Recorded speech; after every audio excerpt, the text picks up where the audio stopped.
శ్రీ గురుభ్యో నమః. శ్రీమాత్రే నమః. అందరికీ నమస్కారము.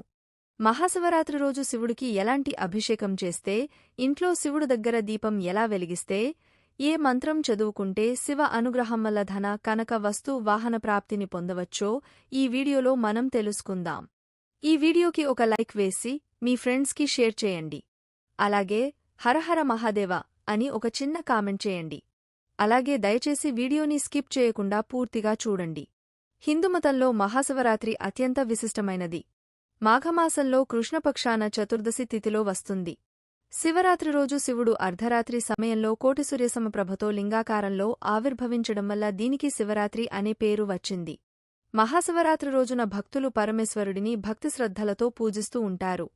మహాశివరాత్రి రోజున భక్తులు శివుని ఆలయాలకు వెళ్లి గంగాజలం, పాలు, పెరుగు, బిల్వదళాలు వంటి వాటితో అభిషేకాలు చేస్తూ ఉంటారు. మహాశివరాత్రి రోజున శివుని ఆలయానికి వెళ్లి పరమేశ్వరుణ్ణి భక్తిశ్రద్ధలతో పూజించడం వల్ల తప్పకుండా శివానుగ్రహం లభిస్తుంది. విష్ణువు అలంకారప్రియుడు అయితే శివుడు అభిషేకప్రియుడు. శివుడు అభిషేకాన్ని చాలా ప్రియంగా భావిస్తాడు. జలధారతో శివలింగాన్ని అభిషేకిస్తారు. శివుడు గంగాధరుడు. ఆయన శిరస్సుపై గంగ ఉంటుంది. అందువల్ల శివార్చనలో అభిషేకం ముఖ్యమైనది. గంగ జలరూపమైనది. జలం పంచభూతాలలోనూ, శివుని అష్టమూర్తులలోనూ ఒకటి. మహాశివరాత్రి రోజు శివుడికి ప్రత్యేకమైన అభిషేకాలు చేస్తే ఉత్తమ ఫలితాలు కలుగుతాయి. శివుడ్ని ఏ అభిషేక ద్రవ్యాలతో పూజిస్తే ఏం ఫలితం వస్తుందో ఇప్పుడు తెలుసుకుందాం. శివుడికి నల్ల ద్రాక్ష పండ్ల రసంతో అభిషేకం చేస్తే కార్యసిద్ధి కలుగుతుంది. శివుడికి రుద్రాక్ష జలాలతోగాని, విభూతి జలాలతోగాని అభిషేకం చేస్తే ధనలాభం కలుగుతుంది. బొప్పాయి పండ్లరసంతో శివాభిషేకం చేస్తే జాతకంలో ఎలాంటి దోషాలు ఉన్నా ఆ దోషాలన్నీ తొలగిపోతాయి. శివలింగం మీద వెన్న వేసి నమస్కారం చేసుకుంటే మనశ్శాంతి కలుగుతుంది. మహాశివరాత్రి రోజు స్త్రీలు శివుడికి అభిషేకం చేసుకోవాలంటే ఉప్పు నీళ్లతో అభిషేకం చేయాలి. కొద్దిగా రాళ్ల ఉప్పు శివలింగం మీద వేసి మహాశివరాత్రి రోజు నమస్కారం చేసుకుంటే స్త్రీలు అందరికీ కూడా పరమేశ్వరుడి సంపూర్ణమైన అనుగ్రహం కలుగుతుంది. శివుడికి సువర్ణజలాలతో అభిషేకం చేస్తే తొందరగా బంగారాన్ని కొనుక్కొనే యోగం లభిస్తుంది. శివుడికి దర్భజలాలతో అభిషేకం చేస్తే ఆకస్మిక సమస్యలు రాకుండా ఉంటాయి. శివుడికి పంచామృతాలతో అభిషేకం చేస్తే ఆ పరమేశ్వరుడి సంపూర్ణమైన అనుగ్రహం కలుగుతుంది. మహాశివరాత్రి రోజు మారేడుదళాలులో 14 లోకాల్లో ఉన్న పుణ్యతీర్థాలన్నీ ఉంటాయి. కాబట్టి మహాశివరాత్రి రోజు మారేడుదళం మీద గంధం రాసి ఆ మారేడు దళం శివుడి ఫోటో దగ్గర లేదా శివలింగం దగ్గర ఉంచి నమస్కారం చేసుకోవాలి. ఇలా చేస్తే మీకు శివ అనుగ్రహం కలుగుతుంది. మహాశివరాత్రి రోజు సంపూర్ణంగా శివానుగ్రహం కలిగి ధన, కనక, వస్తువాహన ప్రాప్తిని సిద్ధింపచేసుకోవడానికి మారేడుదళం మీద దీపారాధన కుంది ఉంచి దీపాన్ని వెలిగించాలి. మీ ఇంట్లో శివుడి ఫోటో ఉన్నా, శివలింగం ఉన్న శివరాత్రి రోజు స్నానం చేశాక ఒక మారేడుదళం ఉంచి, దానిమీద దీపారాధన కుందిను ఉంచి, దాంట్లో ఆవు నెయ్యిగాని, నువ్వుల నూనెగాని, విప్ప నూనెగాని పోసి దీపాన్ని వెలిగించుకోవాలి. ఇలా వెలిగించడం వల్ల ధనపరంగా కలిసివస్తుంది. సమస్త సంపదలు కలుగుతాయి. మహాశివరాత్రి రోజు చదువుకోవాల్సిన మంత్రాలు ఏంటంటే, మీకు అష్ట ఐశ్వర్యాలు కలగాలంటే శివరాత్రి రోజు శ్రీ శివాయ మహాదేవాయ ఐశ్వర్యేశ్వరాయ నమః అనే మంత్రం వీలైనన్నిసార్లు చదువుకోండి.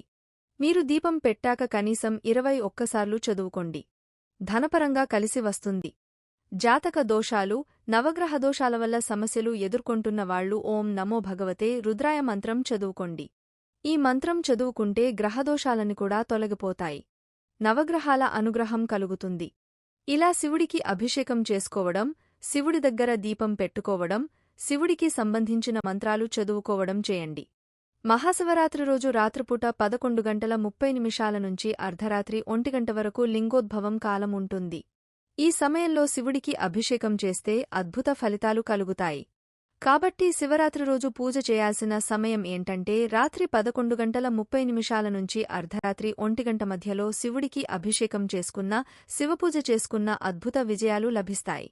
మహాశివరాత్రి రోజు కొన్ని స్తోత్రాలు వింటే ప్రత్యేకమైన ప్రయోజనాలు కలుగుతాయి.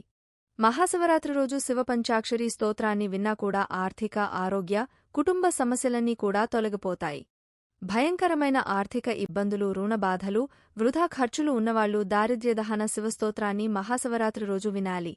కుటుంబంలో ఎప్పుడు గొడవలతో సతమతం అయ్యేవాళ్లు కుటుంబ కలహాలు తొలగిపోవాలంటే శివతాండవ స్తోత్రాన్ని మహాశివరాత్రి రోజు వినాలి. మనశ్శాంతి లేనివాళ్లు మానసిక ప్రశాంతత కోసం చంద్రశేఖర అష్టకాన్ని మహాశివరాత్రి రోజు వినాలి. మహాశివరాత్రి రోజు ఉదయం నుంచి రాత్రిలోపు ఎప్పుడైనా సరే స్తోత్రాలు వింటే అద్భుత ఫలితాలు కలుగుతాయి. మహాశివరాత్రి రోజు అన్ని అభిషేకాల కంటే గొప్ప అభిషేకం పంచగవ్య అభిషేకం. అంటే ఆవుపాలు, ఆవు పెరుగు, ఆవు నెయ్యి, గోమయం అంటే ఆవుపేడ, ఆవు పంచకం, ఈ 5 కలిపిగాని విడివిడిగా గాని శివలింగం మీద పోస్తే దాన్ని పంచగవ్య అభిషేకం అంటారు. మహాశివరాత్రి రోజు ఉపవాసం చేసేవాళ్లు పాలు, పళ్ళు స్వీకరిస్తూ ఉపవాసం ఉండవచ్చు. మహాశివరాత్రి రోజు జాగరణ చేసేవాళ్లు సినిమాలు చూస్తూ జాగరణ చేయకుండా శివనామస్మరణ చేస్తూ జాగరణ చెయ్యాలి. శివ సంబంధమైన సినిమాలు చూస్తూ జాగరణ చేయాలి. ఎందుకంటే జాగరణ అంటే శివభావనలో ఉండి నిద్ర మేలుకోవడం అని అర్థం. ఉపవాసం అంటే శివుడికి సమీపంలో ఉండి ఆహారం తీసుకోకుండా ఉండటం అని అర్థం. కాబట్టి ఉపవాసం, జాగరణలో ఉన్న నిజమైన అర్థాన్ని తెలుసుకుంటూ శివరాత్రి రోజు ఉపవాసం, జాగరణ చేస్తూ ప్రత్యేకమైన విధివిధానాలు పాటించాలి. మహాశివరాత్రి రోజు అందరూ అన్ని విధివిధానాలు పాటించి పరమేశ్వరుడి అనుగ్రహాన్ని పొందండి. ఈ వీడియో గనుక మీకు నచ్చినట్లయితే ప్లీజ్ లైక్ చేసి మీ ఫ్రెండ్స్కి షేర్ చేయండి.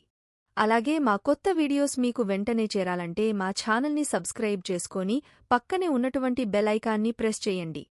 ధన్యవాదములు.